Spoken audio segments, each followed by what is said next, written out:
আসসালামু আলাইকুম রহমতুল্লাহি ওবরাকাতুহু। দর্শক কেমন আছেন? আশা করি ভালো আছেন। আমিও আলহামদুলিল্লাহ ভালো আছি। আবারও নতুন একটি ব্লগ নিয়ে আপনাদের মাঝে এসেছি।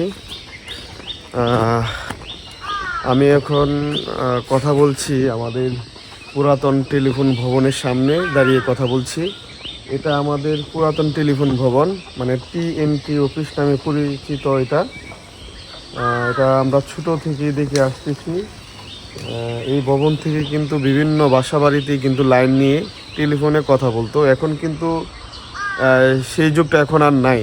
ছোটোবেলা দেখছি আমার চাচার ঘরে টেলিফোন লাইন নিয়ে কথা বলতো। আপনার যেখানে টেলিফোনের লাইন ছিল সেখানেই কথা বলা যেত। কিন্তু আজকে দেখেন, এটা দেখেন কত, প্রায় 20-30 বছর আগের এই ভবনটি আর কি। 20-30 বছর হয়েছে এই ভবনটি।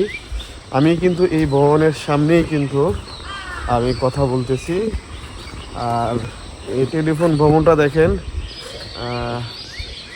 মানে এটা শুভ উদ্বোধন করেছেন আমাদের এই যে মির্জা আব্বাস। এই দেখেন, ভালোভাবে দেখেন, আমাদের এমপি সাহেব ছিলেন মির্জা আব্বাস। এটা যখন নতুন ভবন হয় তখন মির্জা আব্বাস এসে এটা উদ্বোধন করে যায় আর কি। এটা ঠিক আছে।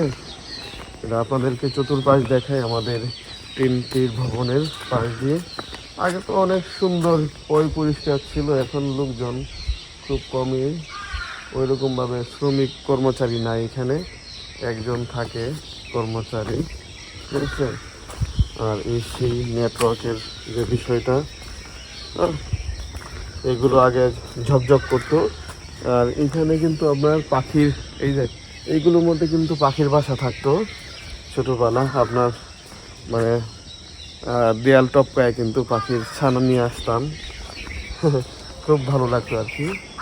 এখানে একটা টিনের ঘর ছিল, এখানে কিন্তু এটাও মানে ভাঙ্গা হয়ে গেছে। আর আপনারা এই যে দেখতেই পাচ্ছেন, এই যে একটা ঢুলের মতো, বুঝলেন, এই সেই ঢুল। এটা কিন্তু আপনার টাওয়ারের মাথার মধ্যে আসেনি। এটা টাওয়ারের মাথায় ছিল। এখানে অনেক দিন যাবত, অনেক বছর যাবত এটা এখানে পড়ে আছে। হ্যাঁ, এটা নষ্ট হয়ে গেছে, তাই পরে ফালায় রাখছে এখানে। এটার থেকে কিন্তু আপনার এই যে নেটওয়ার্কের যে এমনি হেমনে ডাইনে বামে যাইতো, ওজন কিছু বাতাসের সাথে নেটওয়ার্ক কিন্তু দৌড়াদৌড়ি করতো, ঠিক আছে। আপনাদেরকে দেখানোর উদ্দেশ্য হলো এটাই যে আমি যে আমাদের পুরাতন ভবন, যেটা টেলিফোন ভবন, ঠিক আছে, আমাদের টেলিফোন ভবনটা আপনাদেরকে দেখাইলাম।